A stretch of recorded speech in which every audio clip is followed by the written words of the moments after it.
What does it mean to be an introvert? I think in today's culture, and even in the Christian culture, we have come to view this word as something that means shy and something that means you need to be fixed. And we aren't able to celebrate what it truly means to be an introvert and the fact that God made people who are different and that we all bring something important to the table. So, as we move into this season of Thanksgiving and gratitude, I've been reflecting a lot on just where I am in my life now and just being really grateful to be solid in my skin, to be in a place in my life where I really understand who I am, appreciate my God-given identity, and just can celebrate the person that God made me to be, because it wasn't always that way.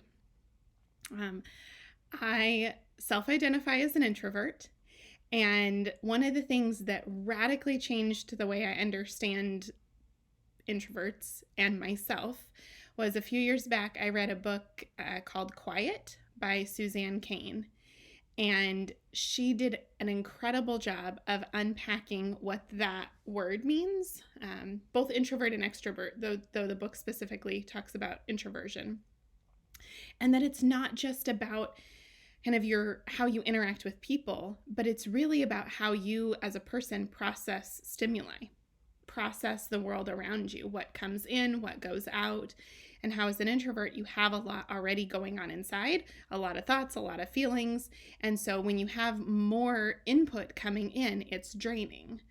And that just completely transformed the way I understood myself, because it made so much sense and allowed me to have a lot more grace for myself. So, if you are an introvert, if you know an introvert, if you are raising an introvert, or pretty much if you're a human being, you should read this book, because it unpacks the differences and the importance in those differences of just the way that we interact with people, the way that we process the world. And I think it's important for all of us to be comfortable in our own skin. Now, that's not to say we can't grow, and we should grow. Even as an introvert, I've had to learn how to be more comfortable in social situations, because the reality is that I'm not going to just live like a hermit in my room and never interact with another human being. And so even though it's draining and even though it's more challenging, I have to learn how to do it. And so as I have become more comfortable in who I am, that has allowed me to be able to exercise those things that aren't as natural to me. I think it's really important that we stop treating introverts and introversion like a bad thing. It does not mean shy. It does not mean socially awkward, though those may be parts if you are not, if you haven't grown into that. I remember one time I was trying to explain to somebody how my way of interacting may be different than somebody who's an extrovert, that social interaction can be draining for me, and that I much more prefer one-on-one interaction and kind of that slow relational building thing than being out there and being loud and being super energetic. Now, I am an energetic person, and I enjoy talking to people. I enjoy relationship building. But the way that I go about it is going to be different than somebody else. One, it's going to be different because I'm Matina, and all of us have our own personalities. But I was trying to explain to this person, the response that I got was essentially that wasn't okay. I struggled with interacting with people. I needed to pray and get God's help in that. And I will tell you that as somebody who was trying to become comfortable in who I am, that comment rocked me, because it played on all of the insecurities that I had about not fitting in, about not being enough.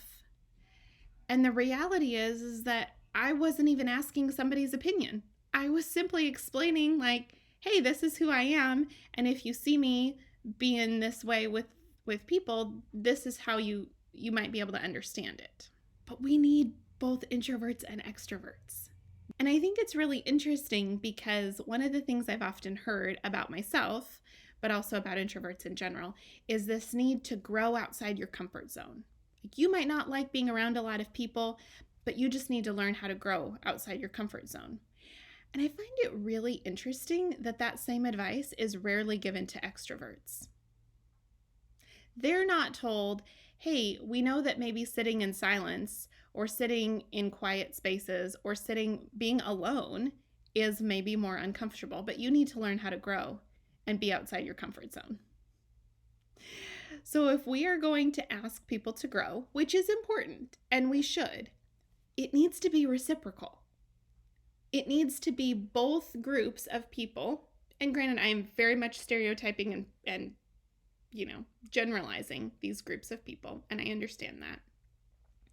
But we need to be okay, one, with people being who they are, and two, with encouraging both groups to grow.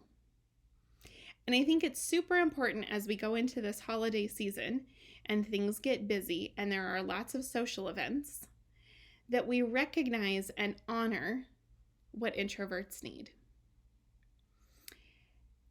And if you are an introvert, it's okay.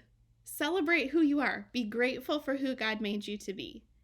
Because I will tell you that as I have become more comfortable in who I am and how I process the world and how I interact with other people, how I am in relationship with people, it has allowed me the freedom to be more extroverted in my introversion, if that makes any sense. Like, I'm not uncomfortable about the fact that I don't like small talk, that small talk is hard for me. Like, I just embrace it. And so the fact that I can embrace that it's awkward allows me to do it way more genuinely and authentically than if I was in my head worried about what other people think about me. The fact that being in large crowds in social settings is overwhelming, I know that. I make plans for that.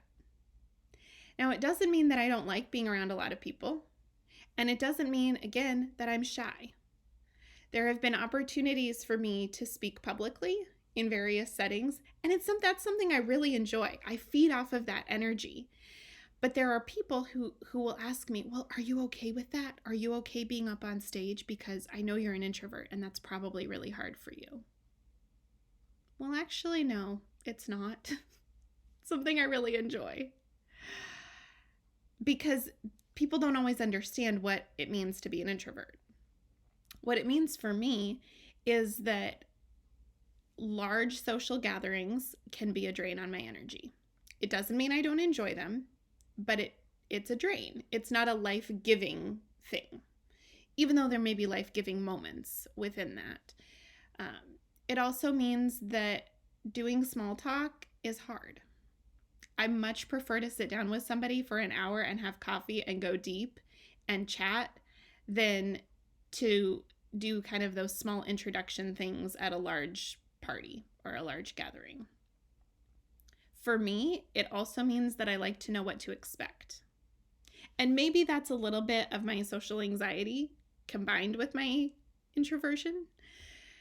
But if plans are going to change, if I'm going to be expected to do something, especially if it's going to take social energy, then I need to know that in advance so that I can prepare myself, so that I can do things and I can plan the rest of my day accordingly, that I can muster that energy. So as we go into the holidays, if you have somebody who is an introvert in your life, or you yourself are, one, be grateful that that's who you are, because you are valuable and you are needed. The way that you see the world, the way that you interact with people is needed. It's not some bad thing, and you don't always have to go outside your comfort zone. It's important that as community and as church community, we celebrate and honor all of the ways that God has made us to be. And again, introvert is not this dirty word. Let's stop making people feel bad about being an introvert. And if you are an introvert, stop owning that it's a negative thing.